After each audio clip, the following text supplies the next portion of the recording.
오늘부터 나라를 나라답게 만드는 대통령이 되겠습니다. 국민과 수시로 소통하는 대통령이 되겠습니다. 깨끗한 대통령이 되겠습니다.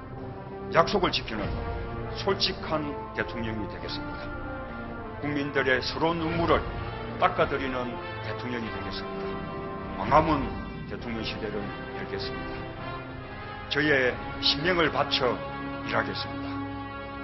감사합니다.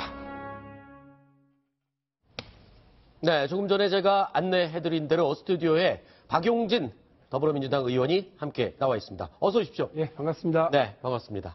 자, 오늘 취임사 내용 영상으로 지금 같이 잠깐 보셨는데요. 예. 네 분, 먼저 박 의원님 어떤 말이 가장 인상 깊었습니까? 문재인 대통령의 말 중에. 이상하게 박수를 안 치더라고요. 아, 그래요? 그러니까 이제 오늘 취임 선서식이고요. 네. 취임사라고 하지 않고 국민께 드리는 말씀 이렇게 그러니까 격과식이 조금 달랐어요. 네. 상당히 검소하게 치러지는 과정에 대통령이 이게 좀 그 국가적 과제를 국민들에게 설명을 하고 네. 또 내가 해야겠다 이걸 잘해내겠다는 하는 각오를 막 얘기하다 보니까 조금 막 그 타이트하게 막 진행이 돼 전체 시끄럽고요. 그래서 우리 뭐 의원들이나 산부 의원들이 언제 박수를 쳐야 되나 이 타이밍을 놓치기도 했는데 저는 대통령께서 빈손으로 왔다 빈손으로 가겠다라고 하셨던 그래서 이전 대통령의 어떤 모델을 세워보겠다라고 하는 욕심을 아주 소박한 욕심을 내놓으신 것을 아주 감명 깊게 들었습니다. 그렇군요. 저는 개인적으로 국민들의 서러운 눈물을 닦아주겠다. 이 부분이 굉장히 가슴에 확 와닿았거든요. 하정대 위원은 어땠었습니까? 저는 약속을 지키는 솔직한 대통령이 되겠다. 네. 그중에서도 약속을 지키는 이거보다도 솔직한 대통령에 저는 방점을 뒀습니다. 왜냐하면 다른 얘기들은 이미 문재인 대통령이 후보 시절에 다 얘기했던 것들이거든요. 근데 여기서 가장 제가 중시하는 솔직한을 중시하는 이유는 지금 대한민국이 어느 데 있어서 국민, 야당, 여러 사람들하고 솔직하게 허심탄회하게 대화를 하고 소통하는 장면 이것이 가장 성공한 대통령을 하는 지름길이다 이렇게 생각을 합니다. 네, 저는 사실은 어느 부분이 가장 인상이 깊었냐면 이런 얘기가 있습니다. 국민 모두의 대통령이 되겠다. 날 지지하지 않은 사람 국민도 국민이다. 이런 얘기가 저는 가슴에 와닿는데 사실은 본인을 지지하지 않은 국민을 포용하는 이게 어떻게 보면 가장 쉬운 것임에도 불구하고 역대 대통령들이 이걸 못했기 때문에 사실은 고난을 좀 겪지 않았습니까? 뭐 박근혜 전 대통령도 마찬가지고 그 이전 대통령들도 본인을 지지하지 않았던 국민들 껴안았다면 굉장히 성공한 대통령을 퇴임할 수 있을 텐데 그걸 못했기 때문이거든요. 그래서 문재인 대통령이 오늘 이제 약식 취임사에서 그런 말씀을 하셨는데 부디 문재인 대통령은 그 부분을 좀 잘 지키셔서 성공한 대통령으로 퇴임하시기를 바랍니다. 이번에 오늘 있었던 이 취임식은 굉장히 약식으로 치러지지 않았습니까? 전 정부와 비교해서 저희가 한번 그래프를 한번 그려봤습니다. 이재명 차장, 어느 정도 약식이 되고 간소해졌는지 좀 설명을 해주시죠. 예, 박근혜 대통령, 그러니까 5년 전이죠. 네. 뭐 4년 전에 할 수도 있고, 2013년 취임할 때는 취임 선서를 하고요. 그건 헌법에 굉장히 정해져 있는 거죠. 네. 그 다음에 군악대, 의장대, 행진과 예포 발사가 있었습니다. 네. 그리고 취임사가 있었고, 취임사를 제 기억에 30분 이상 했던 것 같습니다. 그리고 싸이를 비롯해 여러 이제 가수들이 나와서 축하 공연을 했었죠. 네. 굉장히 성대하게 치렀고, 다시 또 이제 광화문으로 와서 또 행사할 정도로 굉장히 취임식이 성대했죠. 그리고 한 7만 명 정도 역대 가장 많은 인파가 몰렸던 때였습니다. 네. 하지만 이번에는 이제 굉장히 검소하게 치러졌고요. 또 그러니까 지난 이제 박근혜 대통령 때는 전 대통령 때는 광화문 광장에서 복주머니 행사도 있었고 또 취임 경축 연회가 있었고 그 이후에는 각 국가의 이제 주요 인사들이 다 초청했기 때문에 굉장히 외빈 만찬, 외빈 초청 행사가 많았습니다. 하지만 이번에는 이제 갑자기 바로 이제 어제 대선을 치르자마자 취임을 해야 됐기 때문에 외빈이 없는 상태고 따라서 그만큼 취임 선서와 아까 말씀하신 건 취임사라기보다는 대국민의 메시지를 전하는 것으로 그렇게 간략하게 행사가 진행됐습니다. 그랬군요. 박윤진 의원님, 예. 일단 좀 바쁜 이 국정 안정이 좀 찾아지면 취임식을 다시 한번 제대로 이렇게 한다라는 일부 언론 보도가 있었거든요. 실제로 그걸 검토하고 있는 분위기인가요? 어떻습니까? 오늘 어쨌든 정부가 주관을 했어요. 유일호 장관이 준비위원장 되어 있었고요. 그래서 그냥 취임 선서식으로 안내하지는 않았을 것 같아요. 그리고 대통령의 메시지도 취임사가 아니라 국민 여러분께 드리는 말씀으로 네. 되어 있습니다. 그 얘기는 별도의 취임사와 또 별도의 어떤 세레머니를 하겠다라고 하는 정부 측의 네. 의견이 있다고 보시면 될 것 같고요. 네. 그리고 여당 정치인, 이렇게 얘기하기가 참 그러네. 여당 국회의원으로서도 필요하겠다고 봅니다. 그래서 일단 급한 것들을 좀 정리하고 나면 네. 외국 정상들도 초청하고요. 네. 그리고 또 우리 국민들에게도 어떤 안정적인 국정 운영 그리고 그 방향에 대해서 설명을 해야 되는데 제가 가장 인상 깊었던 대통령 취임 연설은요. 네. 사실은 김대중 대통령 때입니다. 아. 가장 어려운 때 국민 여러분들이 겪어야 될 고통에 대해서 설명하면서 이제 제가 대통령 됐는데요. 걱정하지 마세요. 다 끝났어요가 아니라 지금부터 시작입니다. 여러분 네. 그 고통을 겪어야 되는 것에 대해서 내가 말씀드리니까 눈물이 앞을 가린다면 실제로 눈물을 글썽이고 네. 그랬거든요.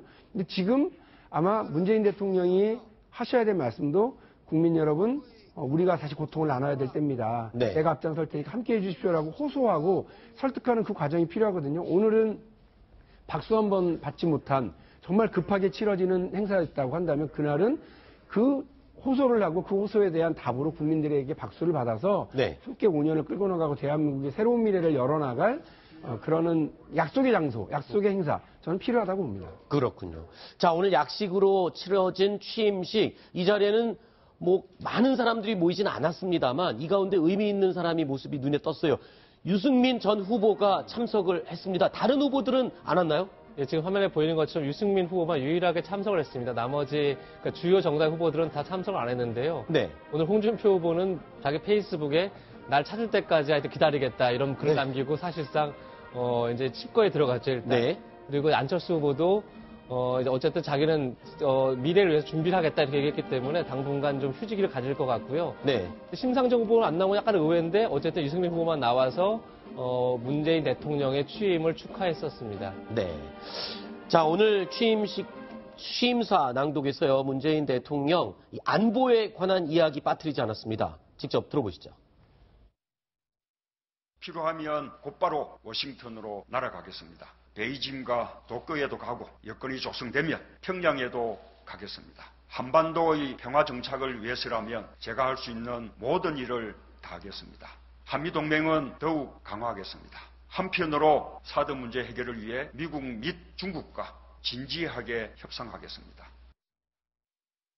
네. 오늘 저 취임사는 문재인 대통령이 직접 쓰시는 건지 아니면 왜냐하면 연설 지금 관련해서 도움을 주실 비서관이 없잖아요, 지금. 근데 이게 우연일까요? 지금 이낙연 총리 지명자 같은 경우에는 노무현 전 대통령의 취임사를 작성하는 데 관여를 했었다. 이렇게 지금 알려져 있잖아요. 그때는 어쨌든 캠프에서 같이 일하던 그 팀이 같이 인수위 과정을 겪고 이렇게 하니까요. 뭐 충분히 가능한 일인데요. 네, 오늘은 어땠습니까? 오늘은 그러니까 캠프의 관계자가 작성을 했을 것으로 보여요. 왜냐하면 그 워딩이 선거 기간에 수시로 후보 시절에 대통령이 쓰셨던 그런 표현들이 좀 있어요. 그래요? 네, 저 딱 들으면서 저거는 지금은 정부에서 해줄 수도 없고요. 네. 청와대에 준비된 팀이 있는 것도 아니니까. 그렇죠. 아직 임명되지 않은 청와대 참모진, 말해서 캠프의 참모진들이 저거를 썼구나라고 하는 걸 분명히 이제 그 자리에서 제가 느낌 받았고요. 당연히 저거를 어제부터 세상에서 제일 바쁜 사람이 대통령 아니었습니까? 그렇죠. 당선됐죠. 그리고 또 저 행사 참석에 의해서 인사해야 되죠. 오늘 아침에 현충원 참배해야 되죠. 또 야당 다 방문해야 되죠. 또 와서 저 당선증 받고 선서해야 되죠. 이 과정을 계속하고 있었기 때문에 후보가 대통령 당선인이 직접 쓰고 대통령이 읽거나 이러진 못했을 테지만 같이 호흡을 맡았던 그 팀에서 쓴 게 분명하기 때문에 여기는 충분히 대통령의 의지와 철학과 비전이 담겨져 있습니다. 자, 그리고 워싱턴도 가겠다, 베이징도 가겠다, 도쿄도 가겠다, 그리고 여건이 된다면 평양도 가겠다. 자, 이 여건이 된다면 이 말, 북한을 가겠다라는 말로 굉장히 곤욕을 치렀지 않습니까? 그 부분을 염두하고 아마 이 말을 넣으신 것 같은데 이 여건이 된다면 그 여건이라는 게 어떤 의미를 가지고 있을까요? 어떤 여건인가요? 일단 대통령이 그 부분을 얘기하신 건 이미 북핵 문제라고 하는 건 남북 간의 문제도 아닙니다. 또 북한과 미국 간의 양자 간의 문제만도 아닙니다. 이미 그 국제 질서에서 가장 중요한 북핵의 폐기 혹은 북핵 확산의 동결 이런 부분들을 의미하고 있고 이미 한반도를 둘러싼 4강의 모든 외교력이 다 직결되고 있는 문제이기 때문에 그 문제에 대해서 대통령이 얘기하신 것은 이 다자간의 외교 질서 안에서 우리 대한민국 정부가 네. 주도권을 가져오겠다라고 하는 얘기입니다. 네. 그 부분을 강조하시니까 뭐 워싱턴도 간다, 어디도 간다, 어디 간다 쭉 얘기를 하셨는데 그냥 평양도 쭉 나열해서 얘기하면 되는데 네. 거기에 굳이 여건이 되면이라고 하는 딱 그렇죠. 이 전제 조건을 붙인 이유는 말씀하신 것처럼 선거 기간에 얼마든지 김정은과도 만나서 대화하겠다라고 하는 이런 적극적인 태도를 보였더니 그것을 가지고 생선되자마자 북에 간다는 얘기냐, 네. 혹시 이상한 거 아니냐라고 네. 하는 색깔론이 있었잖아요. 그 네. 부분 때문에 오히려 국민 여러분 안심하시라고 말씀하신 거고요. 그 여건이라고 하는 건 북핵 동결 혹은 폐기에 대한 일정한 의사표시가 있고 대화로 네. 이 문제를 풀어나갈 준비가 되어 있다고 할 때 또 미국과의 충분한 협의하에 한반도 문제를 대한민국 정부가 주도해 나갈 수 있는 그